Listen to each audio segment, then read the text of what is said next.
Uh, another tough, tight game for us. Really got off to a rough start. A lot of it had to do with how Idaho came in here determined, disciplined, outcompeted us. Luckily, we were able to kind of pull ourselves together there and had a nice little run the second half and took it from about down 7 up 12. And then that last 2 minutes were I thought we did some decent things, but gave up some threes, which you can't in those situations. And I think got tightened up, and we were, again, fortunate enough to pull out victory. First question to Ryan Root. Go ahead. Hey, Coach, you said during your presser yesterday you weren't too sure about the Idaho rivalry until after the game. Well, after yet another close finish, how are you feeling about the Battle of the Palouse? I feel like they brought it. They had everything to gain, and we had everything to lose. And they were motivated. They were excited, which is something to learn from. And like it's hard. There's no crowd, but like they made a big three to cut that thing, and they called timeout, and they're fired up. And we're young. We don't know. We had a little target on our back. They've been a big win for them, their program. And, I like Zach too. Clausen, they run good stuff, and I hope they do well. But, it's meaningful. It's hard. We don't get to socialize anymore. So it's not like they can come over and play pickup with us and vice versa. But, they gave themselves an opportunity. When you're on the road, Division I, that's what you want to do, and it would have been a nice win for them. So a little hat tip to them. You sidelined this game with a walking boot. It wasn't in the starting lineup, obviously, tonight. What can you tell us about his condition right now? We're hoping to have him back possibly Sunday. More probable. When do we play? It's Montana State after that. More probable for that. We haven't been able to stay healthy at all with everything that's going on. So we could have used him tonight. Just need that depth. We're just very inexperienced. Valentine was definitely a little frustrated out there at times in the second half, missing some open shots and whatnot. How did maybe you and kind of the rest of the staff really sort of calm him down to put him in to finish out this game? Yeah, he was frustrated, and that's usually a tell that I got him out there too long of stretches. If he's engaged with the officials or he makes over penetrates or something like that, then I was like, I need to have more confidence and develop some other guys that I can trust. And I felt actually, although Ryan didn't score a bucket, he really helped us tonight. Just settled us down a little bit, and we got to find more ways to do that. And we made a nice run. That group, I think it was Ryan, Noah, DJ, Andre, and Bova. They did a really good job in that run, and conceivably could have finished it out. But I thought, Isaac, we need Isaac. We're going to need Isaac. The thing got tightened up. He was kind of playing he's had a bad, Charlie horse or his calf or something. So he's playing a little banged up and got his minutes down to 31, but we're just so thin right now. So, like I said, work in progress. Do you think the cancellation on Saturday gave this team almost a little bit of a hiccup to overcome tonight? I don't know. Everyone's going through stuff. I didn't think we had good practices going in, and you can find excuses. It's not hard. Some of it's like we really don't have.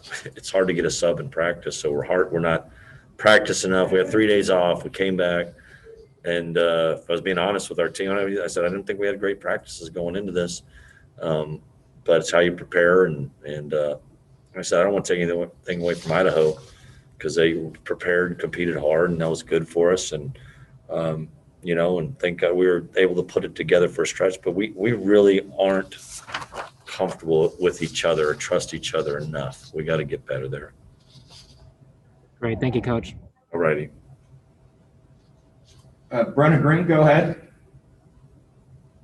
Coach Smith, you guys have now won 2 games by 4 points and 2 games by 3 points. Just what are kind of some of the positives you can take away from that, and some of the maybe not so positives you take away from that as well? Well, we'll start with the not so positives. We've gone into halftime down all 4 games. Can't get settled, turning the ball over too much. a little discouraged by that. And the positives, we've been able to come back, stay the course, keep competing, and been good in tight games. Been able to persevere. It's easy to give those away. Now I hope we don't get popped. And really, sometimes you get better before you get worse. So we've been haven't played a complete game yet, but we played well enough in stretches to really burst that got us in the lead. And it's been our defense for the most part that's been able to been pretty consistent. Like I said, to late in the game, we had a chance to really have another. I don't know how we were defensively, probably pretty good. They were 23 of 61, turned it over 14 times. So we're pretty good. And other than those late threes we gave up late in the game, that could have been a really good defensive effort. But that gives us a chance. We got to really work on our offensive execution, really work on our rebounding. We got to get better. You mentioned the fact that you want this team to, you guys need to trust each other more. Just what kind of goes into potentially, building that trust and getting it going in that respect? I can't put my finger on it. I just know that we haven't played together enough. Like I said, it's part of being young, because there just seems like such a there's too much slippage between practice and games. Like, you can't foresee some of the stuff we're having. I'm like, we don't do that in practice. Well, why does this show up in games? So some of it's anxiety, some of it's putting a lot of pressure on yourself. I don't know, but I love our guys, and some of it's the pieces. Like, our guys that are good passers, not necessarily a good ball distributors, not necessarily good defenders. So it's a little about finding the right blend, right mix, and get us settled down and playing the right way. Thank you. Welcome. Anyone? Dale Lawson, go ahead. Hey, you guys held Scott Blakeney to 4 points in the second half, and a lot of that was obviously Vova. Can you talk about what he did defensively to be so effective in the post there? Yeah, no, I think we did a couple things where we really were challenged on their cross screen action, which I felt like it was in 1993 when I was coaching University of San Diego. We ran a lot of that stuff, and it's good. You don't see it as much, and they're really good at it. I don't know if it's Zach ever at Utah State, but it's there's some. It goes back to that. They do a good job, and that's all one team that I know, like Utah State, would run that stuff, and it was tough on FA, but we made an adjustment. FA he had a couple steals on fronting the post, and then Vova played more behind. He's hard for anyone to score over, so he did a good job.